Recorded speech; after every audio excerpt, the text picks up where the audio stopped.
2014లో ఆ టైంలో మీరు యూపీలో ఉన్నారు, అది కాంగ్రెస్లో. సోనియా గాంధీ మీ నైబర్, అది కూడా పక్క ఇంట్లోనే. ఒక్కో సమయంలో నడుచుకునే మీ ఇంటికి ఆవిడ వచ్చేవారు. అవును. అయితే చిరాగ్ పాస్వాన్ ఆవిడికి చుక్కలు చూపించాడు. ఎవరికి మొండి చేయి చూపించలేదు సార్. ఐ థింక్ అది లీడ్ ఆఫ్ ది హవర్గా ఉండింది. ఎందుకంటే ప్రధానమంత్రి ఇంపాక్ట్ నా మీద ఎక్కువగా ఉంది. ఆయన నేను పూర్తిగా అంగీకరించాను. అంతేకాకుండా ఆ టైంలో చూసారంటే ఆయన విషన్, నేను చదువుకున్న యువకుడిని కాబట్టి జాతి మతంతో నేను రాజకీయం చేయనని.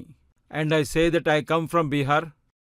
అక్కడ చాలా జాతులు, మతాలు, చాలా సంప్రదాయాలు, డైవర్సిటీలు కూడా ఉన్నాయి. మొదటిసారి మన దేశంలో ఒక ప్రధానమంత్రి 2 బిలియన్స్ ప్రజల కోసం, వాళ్ల ఎదుగుదల కోసం మాట్లాడుతున్నారు. అది 2014లో జరిగింది. ఆయన మాటలకి నేను ఆకర్షించబడ్డాను. నాన్న ప్రారంభంలో సిద్ధంగా లేరు, కరెక్టే. He was not ready.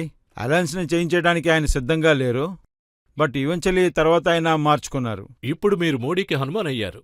Eventually. దీని వెనకాల ఒక కథ ఉంది.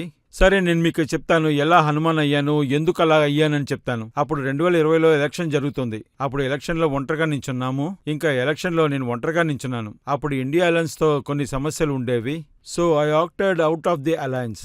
అండ్ ఎలక్షన్లో నేను ఒంటరిగా నించున్నాను. ఆ తర్వాత నేను ప్రధానమంత్రితో ఉన్న ఫోటోని ఎక్కడ యూజ్ చేయకూడదని చెప్పారు.